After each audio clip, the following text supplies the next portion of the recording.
Após a retomada do aquecimento da economia, alguns setores voltaram a registrar crescimento em 2019 e entraram em 2020 com estimativas mais promissoras. São os casos da construção civil, que cresceu aproximadamente 2% no ano passado, e também no mercado de materiais de construção. Mas nem sempre vencer nesse mercado é uma tarefa fácil. Para falarmos mais do segmento de distribuição de materiais de construção, eu recebo o Carlos Roberto Braga, sócio fundador da Construjá, empresa que atua no ramo de distribuição de materiais de construção há 30 anos. Seja muito bem-vindo e obrigado pela presença. Daniel, obrigado pelo convite, é um prazer estar aqui contigo. Carlos, a Construjá atua há 3 décadas e faz muito sucesso nesse segmento. Mas claro que nessa caminhada muitas dificuldades ocorreram. Eu gostaria que você compartilhasse com o nosso público como começou essa história. Daniel, nós começamos no varejo, fomos para o atacado, né? Nós tínhamos, acho que um diferencial que era ter produtos diferentes do que os atacadistas na época vendiam. E a gente lançou um diferencial que o mercado não tinha, que foi a entrega rápida. Então esse foi uma mola propulsora para esses 30 anos aí. Hoje acho que mudou um pouco, mas não deixa de ser. E hoje em dia a empresa atua sobretudo no atacado. E qual é o segmento que vocês atuam? Quem são os clientes e qual é a região que vocês estão trabalhando? A Construjá, ela atua 100% atendendo lojas de bairros. Então, é lojas de pequeno, médio porte. Tem até lojas de grande porte, mas não é tão multuoso assim o volume. Mas o nosso forte é nas lojas de bairro. Perfeito. E algumas grandes empresas que atuam no varejo receberam, há uns anos, aporte de empresas estrangeiras.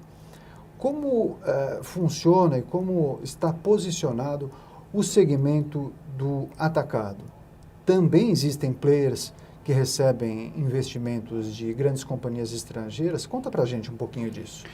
Hoje o Brasil ele tem 150 mil lojas, estima-se que tem 150 mil lojas no Brasil. 70% desse mercado está na mão dos pequenos lojistas, 30% está nos home centers. Os home centers são esses que têm os aportes de capital estrangeiro. Tá? Minha visão é que os home centers eles não são assim, um concorrente direto das lojas de bairro, porque o público deles é um público diferente, é um público A, um público B, né? Eu acho que a lojinha de bairro ela já desce um pouco do B para baixo, né? Ela pega um pouco do público B para fazer um reparo, mas o grande alvo dela é o C e o D. Então eu acho que não chega a ser um concorrente, não é para o lojista montou um home center aqui ter medo. É interessante isso que o Carlos Roberto Braga traz para a gente, porque aquela pequena loja de bairro que oferece esse tipo de produto, ela permanece mesmo com a chegada dessas grandes companhias, os home centers. E a facilidade em adquirir os produtos acaba, naturalmente, ajudando esse mercado. Agora, na sua avaliação, esse mercado não poderia crescer mais? Quais são os ingredientes ou as dificuldades para que esse mercado não cresça mais? Eu acho que o material de construção é um mercado pujante. Acho que ele passou por crise como todos os outros setores passaram, mas tem um déficit habitacional muito grande e não tem como ele não crescer, Daniel. Ele vai crescer sempre. Agora, eu acho que os home centers eles vão ganhando um pouco mais de participação no mercado, mas eu acho que as lojas de bairro elas nunca vão deixar de existir porque elas estão ali pela comodidade, eles estão ali eu acho que a loja de bairro ela está ali mais para um papel de loja de reparo, que esse mercado é gigantesco, do que propriamente o mercado de reparo, o mercado bruto, né, que é o material pesado, e que é um mercado gigantesco, né? E as obras da periferia elas são autogeridas, né, pelos próprios donos, eles mesmo vai lá no final de semana, chama todo mundo lá, enche a laje, faz a feijoada lá, enfim, tem espaço para todo mundo. Com certeza. E para quem não sabe, a empresa fundada pelo Carlos Roberto Braga, a Construjá, ela é pioneira em entrega rápida. Eu gostaria que você explicasse para a gente qual foi o conceito desse tipo de entrega e por que dá tão certo. Bem, eu lembro bem que há 20 e poucos anos atrás, eu tenho um amigo que ele tinha uma farmácia e ele comprava de noite e recebia de manhã. E eu peguei e falei, vou fazer isso. Na época o nosso setor demorava uma semana, 10 dias para entregar, quando tinha entrega, né? E aí nós criamos isso e isso foi uma mola propulsora para nós, que a gente cresceu por muitos anos. Hoje talvez isso não seja mais um diferencial. Hoje, se não tiver isso, talvez não tenha que estar no mercado, né? Não entre. Que hoje o mercado exige isso, tá? Mas o Construjá é o pioneiro na entrega, comprou hoje, recebe amanhã. Mas para você conseguir garantir essa entrega, você tem uma rede própria de transportes com Sim, carros, vans? Tem toda uma estrutura, trabalha 24 horas. Ou você trabalha com parceiros? Então, a gente tem tanto agregados como tem caminhão próprio, né? E a gente trabalha 24 horas. O que vendeu até às 18, carrega à noite e entrega no outro dia. Importante essas 97% do que a gente vende, entrega de mais um, entrega no outro dia. Eu gostaria que também você contasse para a gente um pouco do quanto as ferramentas digitais acabam incrementando o negócio e quais são essas ferramentas. Hoje eu costumo dizer, Daniel, que a Construjá, a empresa, ela tá virando a mais digital do setor, tá? A gente está investindo muito em tecnologia lá na Construjá. Então, por exemplo, a gente foi acho que um dos primeiros a lançar um B2B. Quer dizer, a gente vende, o nosso lojista entra e compra pela internet. O nosso B2B tem mais de 10 anos, tá? Então, a gente, hoje, praticamente quase 20% da venda, ele entra pelo canal, pela web, pelo B2B, né? E a gente também tem um aplicativo. É um aplicativo muito interessante, que o cliente ele pode comprar vem uma tabela com QR Code, ele pesquisa o preço, já compra, ele pode comprar no estoque pegando o código de barra, ou ele pode, e tem uma situação diferente nele também, ele pode vender pelo nosso aplicativo, ele põe a margem de lucro que ele quer no coisa e ele pode vender produto por encomenda, produto que ele não tenha na loja, ou até que ele tenha, né? Com o nosso aplicativo. Então, ele põe a margem e ele mostra para o cliente o produto, descrição técnica, tudo. Então, está muito legal. E como ele consegue acessar essa área no site? Primeiro, ele precisa ter cadastro, né? Que nós só vendemos para lojistas. Mas o lojista precisa fazer um cadastro? Precisa fazer um cadastro, depois ele vai solicitar uma senha e aí ele vai ter acesso a toda a nossa linha de comunicação lá, de internet lá. Utilizar a tecnologia que a Construjá disponibiliza. Isso. Está indo muito bem o nosso aplicativo. Tá? Foi um sucesso. Importante. Agora, o senhor também participa de um grupo chamado G8, que reúne alguns players do setor. Explica para a gente que grupo é esse. Então, o G8 hoje ele é formado por 9 distribuidores, né? Nós nos denominamos distribuidores, né? Que a gente faz um trabalho específico, né? Então, são de várias regiões do Brasil. Primeira premissa, não pode ser concorrente, tá? E o nosso foco é melhores práticas. Então, a gente trabalha aprendendo um com o outro, tá? Então, hoje nós se medimos, né? Eu lembro que eu estudava e a professora falava, o que você não mede, você não gerencia, né?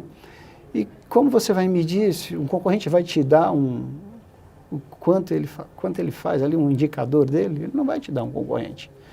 A gente tem como premissa não ser concorrente, então a gente abre números e a gente acaba sabendo, aquele é bom nisso, aquele é bom naquilo, aquele é bom naquilo, e a gente vai aprimorando. Então, acho que a gente melhorou muito a nossa parte organizacional após o G8, que faz 10 anos esse ano. Eu gostaria, inclusive, que você, Carlos, falasse um pouquinho dos próximos passos da Construjá. O mercado esteve retraído por um período, mas desde o ano passado, não só o mercado da construção civil, quanto da distribuição de materiais de construção, acabou sendo reaquecido por conta dos índices positivos da economia do Brasil. Mas quais são os próximos passos?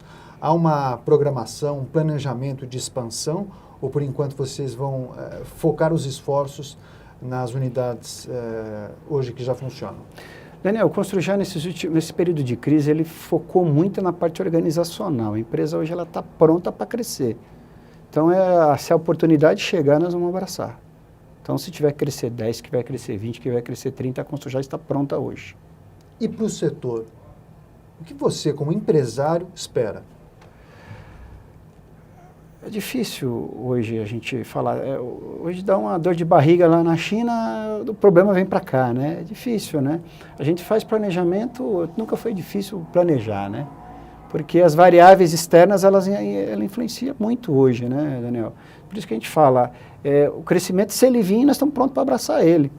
Então, a gente espera que, acho que o nosso governo se acerte aí, né? Que é importante, acho que ele está fazendo coisas boas, acho que o juro nunca teve tão baixo, né? Acho que a gente está... Acho que as empresas, acho que essa crise toda foi bom para as empresas, porque as empresas, elas melhoraram. Acho que quem focou em organização vai sobreviver. Quem foi lá apagar incêndio está correndo risco, né? Eu quero trazer, inclusive, um aspecto que você trouxe aqui na entrevista, porque o Carlos Roberto mencionou a queda de juros, que na verdade é uma consequência da política econômica do ministro Paulo Guedes. Reforma trabalhista, ou a mini reforma trabalhista que foi aprovada no governo Temer, reforma da Previdência, queda na taxa de juros e também o projeto de reforma tributária que está sendo debatida no Congresso, são dois projetos, e também um projeto de reforma tributária que vai ser encaminhado pelo governo federal para as duas casas. Muitos empresários reclamam da política tributária atual. O quanto essas reformas podem ajudar o empresariado, especialmente o seu setor, Carlos? Primeira coisa, Daniel, que eu quero falar, aproveitar o ensejo, é capacitação hoje. O Brasil hoje ele tem uma deficiência muito grande de capacitação. A gente que está investindo bastante em tecnologia, ela tem dificuldade com os profissionais. Quando vai contratar é um problema, tá? Eu acho que acho que o mundo esse ano vai entrar em crise, então eu acho que o juro vai cair mundialmente. Isso é uma maneira de tentar alavancar as vendas, né? Eu acho que isso de fomentar vendas, de financiar o mercado, né? Baratear ali o financiamento para poder as pessoas poderem fazer, né? A gente está esperando aí ver se... Acho que esse problema do coronavírus, ele deixou muito nebuloso as coisas para a gente poder traçar qualquer coisa que possa ver uma clareza, né? Então, hoje não tem uma clareza enquanto não passar, né? Eu mesmo tinha um monte de viagem programada para abril, para maio, foi tudo cancelado, né? Então, eu fico imaginando hoje como que vive uma companhia aérea hoje com essa situação de mercado, né? Mas, enfim, vamos esperar que clareie para as coisas seguir. Eu estava muito otimista em relação ao Brasil esse ano, né? As expectativas eram grandes, elas estão sendo diminuídas em função disso. Curiosamente, não é o primeiro empresário que conversa comigo e me diz exatamente a mesma coisa. Havia uma expectativa enorme para o ano de 2020, mas coronavírus e também as fortes chuvas que acabaram atingindo algumas regiões do Sudeste, sobretudo, acabaram mudando e alterando um pouco essa estimativa e essa expectativa tão positiva. Mas também alguns empresários acreditam que no momento de crise é possível crescer. E diante da dificuldade, também os empresários acabam exercitando a criatividade. É por aí?